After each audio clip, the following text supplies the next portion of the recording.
In this video, I'm going to tell you what you absolutely need to know about your rights as a father when the mother wants to take your child and move away from the area.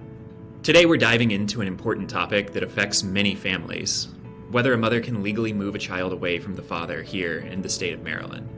Now, this is a complex area of family law that involves custody agreements, the rights of both parents, and most importantly, the best interest of the child.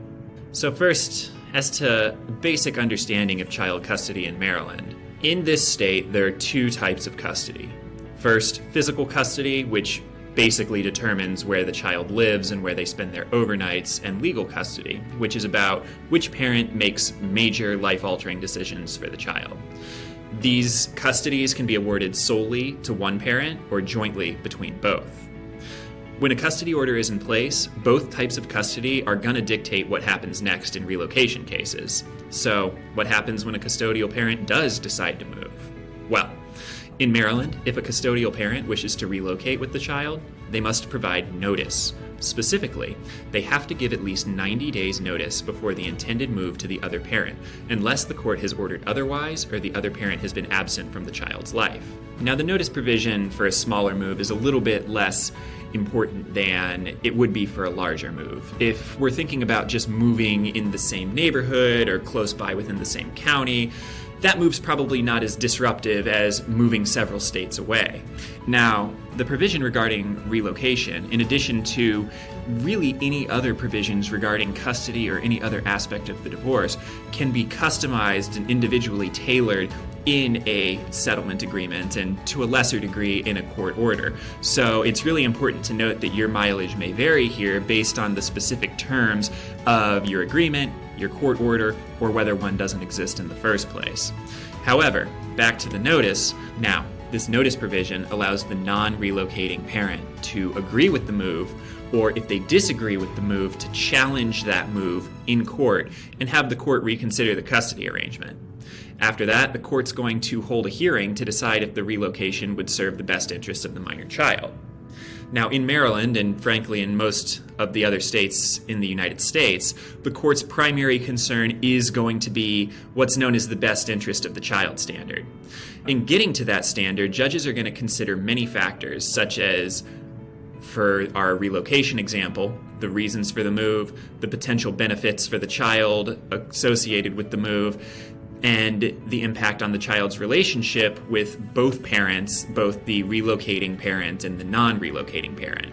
So just by way of example, if the move is going to significantly improve the child's quality of life and the moving parent's quality of life, perhaps through better employment, better educational opportunities, or some unique opportunity that can only exist at the destination of the relocation. Think a child who is a gifted athlete relocating to go to a high school that is specifically tailored to that athletic pursuit, then the court might view the relocation favorably and sign off on it. Now, a really important thing to remember when dealing with a relocation that you disagree with is that time is extremely important here. I can't adequately describe the number of relocation cases that I have been counsel in, wherein the minor child has relocated out of state and the non-relocating party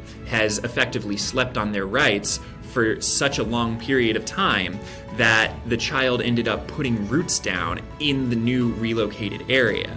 So at court, the father asking for the child to come back after a significant period of time, which could be a number of years, could be a number of months. Once again, your mileage is going to vary.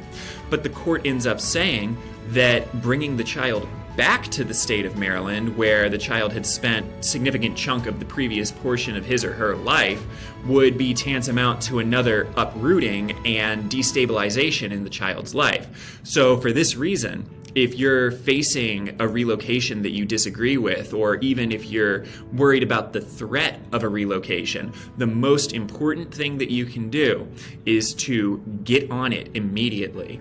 Get counsel, figure out what your rights are, figure out what your goals are, and figure out how you get from where you are through a plan and a strategy to where you ultimately need to be. Now, for the relocating parent, it's important to provide a strong, child-focused reason for the move. Courts are going to very closely examine the reason for the relocation and the effect of relocation on the child.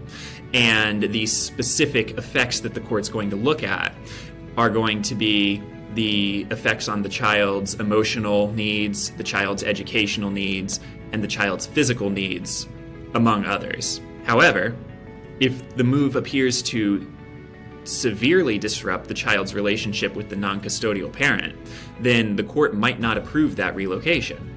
And in cases where parents share joint physical custody, a significant relocation becomes more challenging to prove that it is in the best interest of the minor child, and the relocating parent is going to have to present a very compelling case as to why this relocation is extremely beneficial, if not necessary, for the minor child.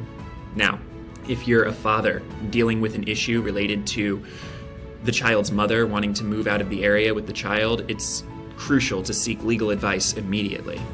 An experienced attorney who has practiced with deconstructing the biases that men fight in family law cases can really help you navigate these waters and ensure that you are in compliance with legal requirements regarding the relocation, and perhaps more importantly, advocating for your child's best interests and your own best interests. Recently, in Montgomery County, I'm seeing a spike in these relocation cases where generally the mother is the one trying to relocate the minor child out of the state or far enough for the custody arrangement that's set up by agreement or by court order to experience significant barricades to its enactment. And I'm seeing more and more often that there's no real good reason for these relocations. And I'm seeing that if all of the non-relocating parents' moves are made correctly, then they have a good chance of having that relocation blocked and continuing to exercise that time with their minor child. However, it's extremely important, as stated previously, that the non-relocating parent jumps into the legal process immediately, makes their objections known, and does it through experienced counsel, because these are complicated cases that have a lot of moving parts, and you really need somebody who's been here before to help you make everything work together. My name's Chris Kazmarek. I am a men's rights, father's rights, children's rights, family law attorney. At Paré Associates, we've been helping men fight for their rights and for better lives for their children for more than 30 years. Remember, each case is unique, and what worked for one family might not necessarily work for another. So it's imperative that you get personalized legal counsel and start developing your strategy as soon as possible. If you're facing an issue like this, please give me a call for a free consultation, and I would be happy to help you construct your strategy to protect your child's best interests.